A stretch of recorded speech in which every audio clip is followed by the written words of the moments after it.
The Unity of the World. Carl Schmitt. Originally published as Die Einheit der Welt in Merkur, No. 47. January 1952. Original translation by Kirill Kaminets. December 19, 2021. noeticpirate.substack.com. 1. The unity of the world of which I speak here is not the general biological unity of the human race, nor is it the kind of self-evident ecumeny which, despite all the antagonisms among men, has somehow existed in some form at all times. Nor is it the unity of world traffic, world trade, the universal postal union, or the like, but something more difficult. It is the unity of the organization of human power which is to plan, direct and dominate the whole earth and all mankind. It is a question of the great problem of whether the earth is ready today for a single center of political power. The one and the unity are a difficult problem right down to mathematics. In theology, philosophy, morality and politics this problem of unity grows to monstrous proportions. It is not useless to recall the many difficult sides of the problem of unity, given the superficiality of the catchwords that are common today. All questions, even those of pure physics, today unexpectedly quickly turn into fundamental problems. In questions of human order, however, unity often confronts us as an absolute value. We imagine unity as concord and unanimity, as peace and good order. We think of the gospel of the one shepherd and the one sheepfold and speak of the unisancta. Consequently, may we assert abstractly and generally that unity is better than multiplicity? Absolutely not. Unity, abstractly speaking, can be as much an increase of evil as of good. Not every shepherd is a good shepherd and not every unity is in unisancta. Not every well-functioning, centralistic organization corresponds to the model of human order merely because of its unity. The kingdom of Satan is also a kind of unity, and Christ himself meant this unified kingdom of evil when he spoke of the devil and Beelzebub. The attempt to build the Tower of Babel was also an attempt at unity. In view of some modern forms of organized unity, we may even say that Babylonian confusion may be better than Babylonian unity. The desire for a well-functioning global unity of the world corresponds to today's prevailing, technical industrial worldview. Technical development irresistibly leads to new organizations and centralizations. If technology and not politics is really the destiny of mankind, then the problem of unity can be considered solved. For more than 100 years, all good observers have noticed that modern technology by itself brings about a unity of the world. Already in 1848, during the First European Civil War, this was certain. The Marxist doctrine lives on this realization. But this is not a specifically Marxist observation. We could also quote here Donoso Cortés, who was under the impression of the same experience. In his speech of January 4, 1849, he describes the tremendous power machine that irresistibly, without regard to good or evil, makes every ruler ever more powerful. Here Donoso sketches the picture of an all-devouring Leviathan, to which modern technology provides 1,000 new hands, eyes and ears, and against whose power, multiplied 1,000-fold by technology, any attempt at control or counterbalance seems helpless and absurd. The thinkers and observers of 1848 were under the impression of the railroad, the steamboat and the telegraph. They had in mind a technology that was still bound to rails and wires, a technology that today seems primitive and puny to every child. What was the technology of 1848 compared to the possibilities of today's airplane, electric waves, and atomic energy? For the way of thinking of a technician, the Earth is closer to its unity today in comparison with the year 1848 by as much as traffic and means of transport are faster today than then, or as the penetrating power of the means of destruction exceeds today that of then. As a result, the Earth has become smaller to the same extent. The planet is shrinking, and for the technocrat the establishment of the unity of the world would be a trifle, opposed today only by some old-fashioned reactionaries. For millions of people today, this is absolutely self-evident. For them, however, it is not only self-evident but at the same time it is the core of a certain worldview and thus also of a certain idea of the unity of the world, a real belief and a real myth. This is not only the pseudo-religion of the great masses of industrialized countries. Ruling classes, in whose hands the decisions of world politics lie, are also dominated by this image of a technical industrial unity of the world. We need only recall the important doctrine promulgated in 1932 by Henry L. Stimson, then Secretary of State of the United States of America. Stimson explained the meaning of his doctrine in a speech on June 11, 1941. His argument contains a real creed. He said that the Earth is no larger today than it was in 1861, at the outbreak of the War of Secession, the United States of America, which even then was too small for the opposition between northern and southern states. The Earth, Stimson asserted in 1941, is too small today for two opposing systems. Let us dwell for a moment on this important statement by the famous originator of the Stimson doctrine. It is not only of practical importance as an expression of the conviction of a leading politician of the strongest world power. It is also surprising from a philosophical and metaphysical point of view. Of course, it does not intend to be philosophical or metaphysical. It is probably meant in a purely positive pragmatic sense. But that is precisely what makes it all the more philosophical. An outstanding American politician decides, with an involuntary metaphysical force, for the political unity of the world, while until recently a philosophical pluralism seemed to determine the actual worldview of North America. For pragmatism, the philosophy until then of typically American thinkers like William James, was consciously pluralistic. It rejected the idea of a unity of the world as unfashionable and saw true modern philosophy in the plurality of possible worldviews, even in the plurality of truths and loyalties. In the course of 30 years, during a single human generation, the richest country in the world, with the strongest war potential on earth, went from pluralism to unity. Thus, the unity of the world seems to be the most natural thing in the world. 2. However, the political reality today does not present the picture of a unity, but of a duality, and an unsettling duality at that.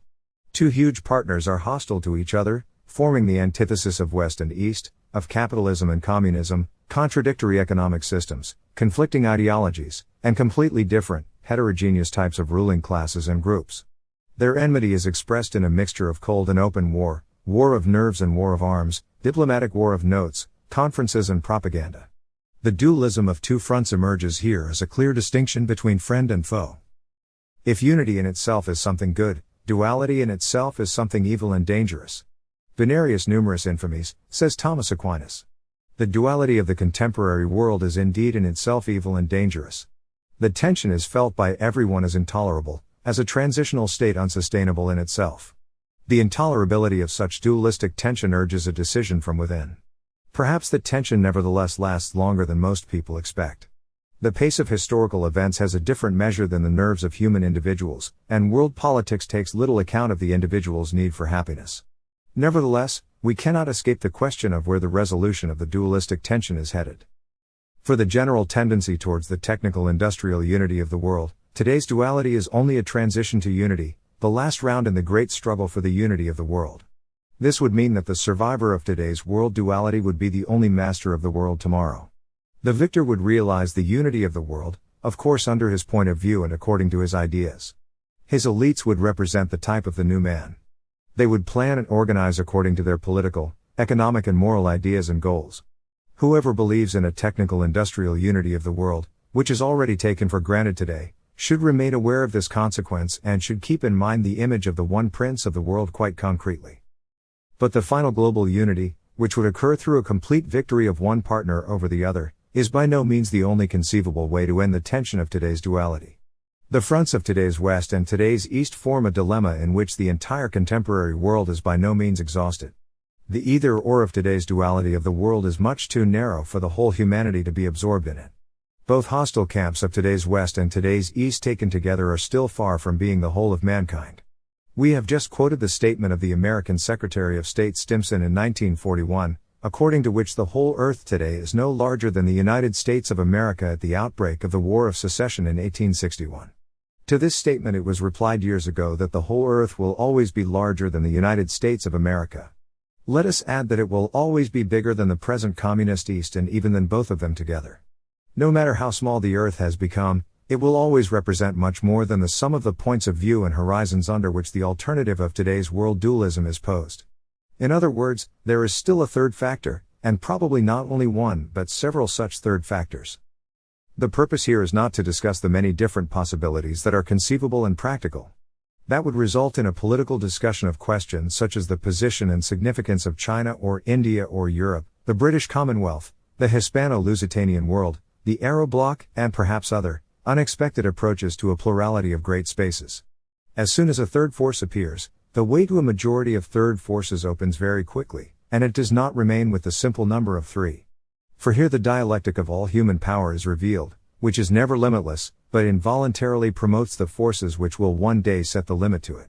Each of the two opponents of primitive world dualism has an interest in drawing others to his side, in protecting the weaker and promoting them against the other, thereby possibly promoting them against himself.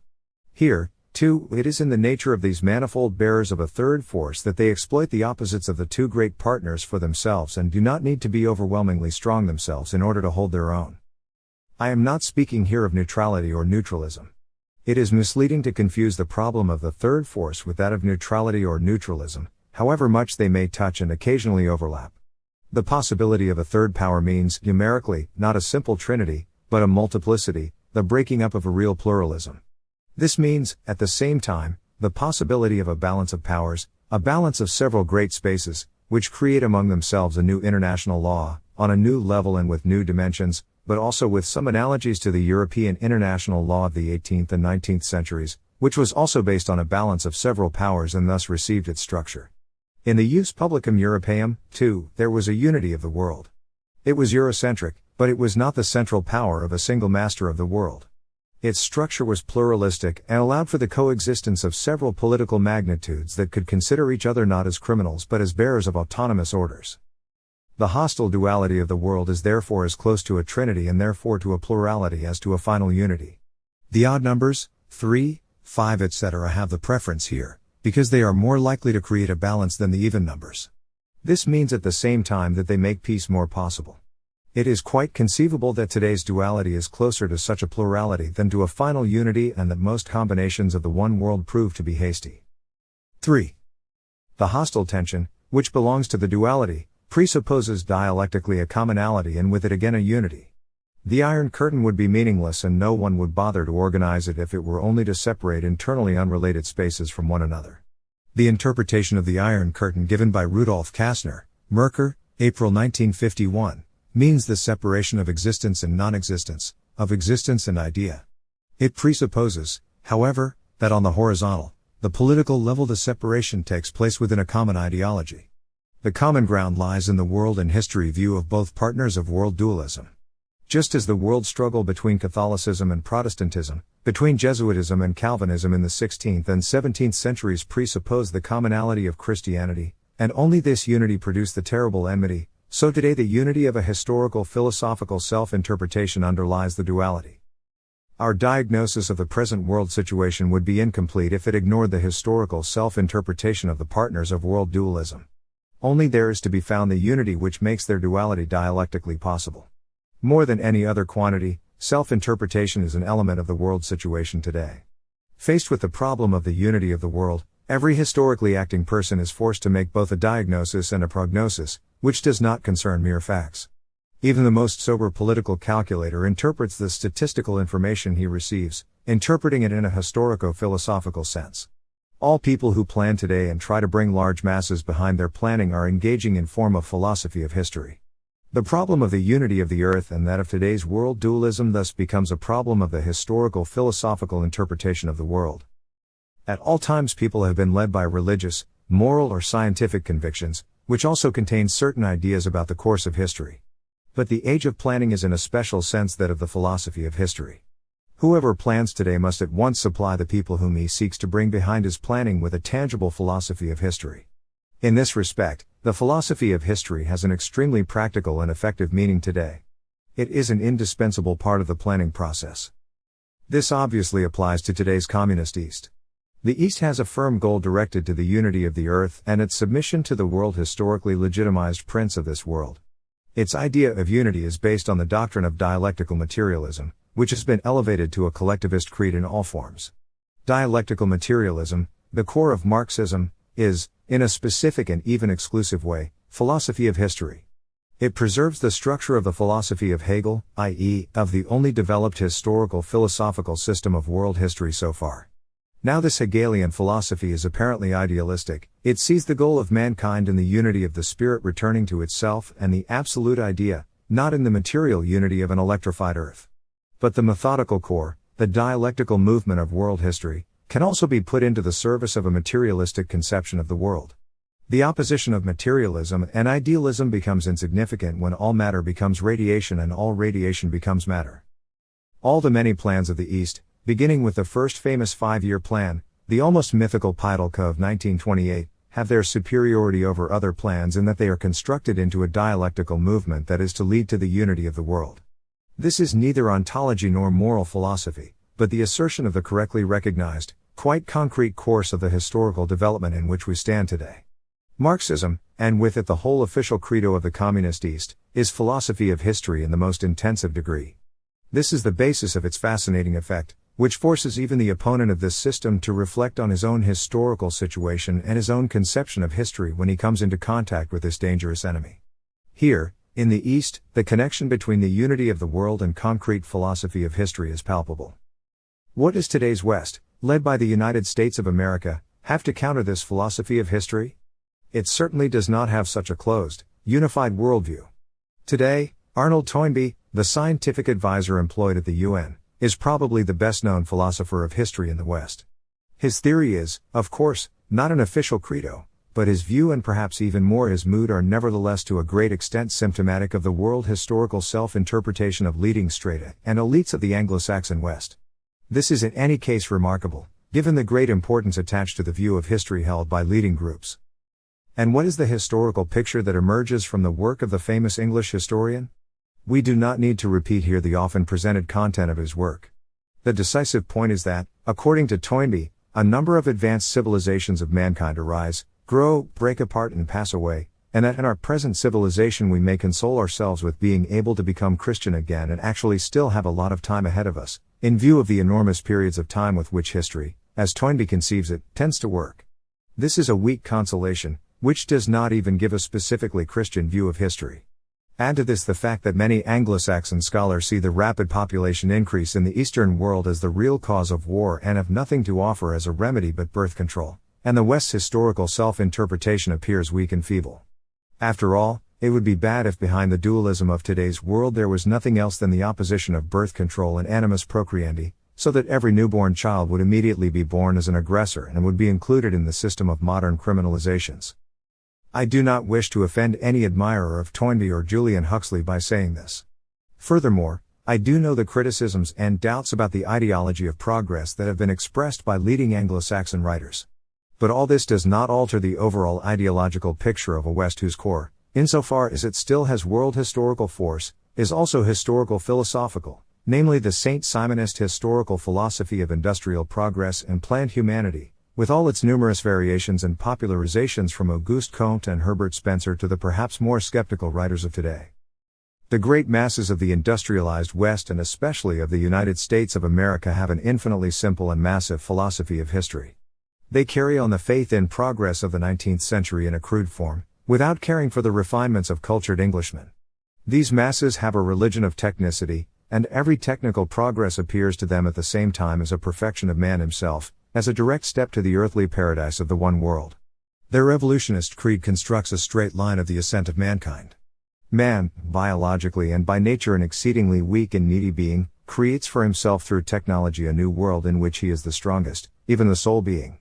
The dangerous question, in whose hands the tremendous power over other humans is concentrated, which is necessarily connected with this increase of technical means, must not be asked.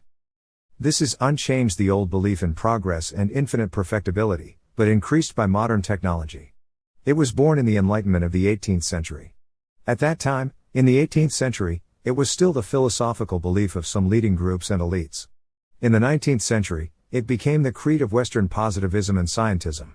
Its first prophets were Saint-Simon and Auguste Comte, its most successful missionary to the Anglo-Saxon world Herbert Spencer. Today, in the 20th century, a doubt has long since taken root among the intelligentsia, the doubt whether technical, moral and other progress form a unity at all. The intelligentsia is gripped by the paralyzing realization that people have become more powerful through the new technical means, but by no means morally better. It is the realization of a discrepancy of technical and moral progress. Goethe expressed this very simply in the sentence, "Nothing destroys man like an increase in his power which is not connected with an increase in his goodness." But the masses do not ask for such doubts and probably perceive the splintering of the concept of progress only as sophistical disquisitions of a decadent intelligentsia. They stick to their ideal of a mechanized world. This is the same ideal of a unity of the world that Lenin proclaimed when he spoke of the unity of the electrified earth. Eastern and Western beliefs merge here. Both claim to be true humanity, true democracy. Indeed, they both come from the same source, the philosophy of history of the 18th and 19th centuries. The unity that underlies the duality becomes visible here. West and East are today separated by an iron curtain. But the waves and corpuscles of a common philosophy of history penetrate through the curtain and form the incomprehensible unity, through which today's world duality is dialectically made possible. The enemies meet in a self-interpretation of their world historical situation. 4.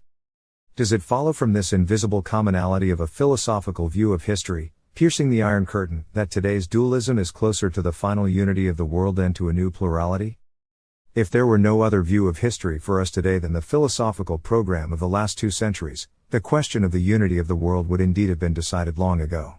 Then also the duality of today's world situation could be nothing else than the transition to the planetary unity of pure technicity. This would be the unity which, although it makes sense to the great masses as a kind of earthly paradise, is already frightening many an Anglo-Saxon intellectual today, because he recognizes or at least senses the aforementioned fragmentation of the concept of progress and the discrepancy between technical and moral progress. Everyone sees that moral progress follows different paths than technical progress, both among the rulers who plan and make use of modern science, and among the elites and the masses who hope for the great harvest festival of planning. The planetary unity of such an organized mankind was already felt more than 100 years ago as a nightmare. The nightmare has increased in the meantime in the same measure as the technical means of human power have increased. All the more difficult becomes the question which we have just asked and which we repeat: does the imminent political unity of the world follow from the unity of the historical philosophical worldview? Does it follow from it that the present duality is only the last stage before unity? I don't believe it because I don't believe in the truth of this historical philosophical worldview. If we note that both today's East and today's West are determined by a philosophy of history, and that both the leading and planning elites and the masses they employ want to be above all on the side of things to come, we must add that the term philosophy of history here has an exceedingly concise and specific sense. This philosophy of history, namely, whose commonality pervades the Iron Curtain, is more philosophy than history. This still needs a word of clarification. In a vague and general sense, any general conception of history, any view of history, any grand interpretation of the past, and any grand expectation of a future may be called a philosophy of history. In this imprecise sense, for example, the pagan conception of an eternal, infinitely repeating cycle of the elements, a cyclical recurrence of all events, would also be philosophy of history. A religious conception of history would also be philosophy of history, and even the Jews, who await the Messiah, or the Christians, who await the return of the triumphant Christ, would then be doing philosophy of history. That would be a neutralization of the terms, a bad confusion, and in the last result downright a falsification. The philosophy of history, which we are concerned with here and which we have diagnosed as the common foundation of today's duality, is a component of human planning, and indeed of planning based on a typically philosophical interpretation of history. It is philosophical in the very concrete sense given to the word philosophy by the 18th century Enlightenment. It is made concrete by the fact that a certain class of intelligentsia denies the claims to leadership of other elites. This philosophy claims the monopoly of intelligence and scientificity. In the word philosophy of history, the accent is on philosophy, namely on a historically and sociologically quite specific manifestation of philosophy, which asks and answers its own questions, rejects foreign questions, and calls all questions posed by others unphilosophical, unscientific, unfashionable, and historically outdated. Accordingly, philosophy of history means not only the opposition to any theology of history, but furthermore also the opposition to any view of history that does not submit to its monopoly of scientificity. In this sense, Voltaire was the first philosopher of history. His philosophy of history made Bossuet's theology of history unfashionable. With the French Revolution, the great effectiveness of the specifically philosophical philosophy of history sets in.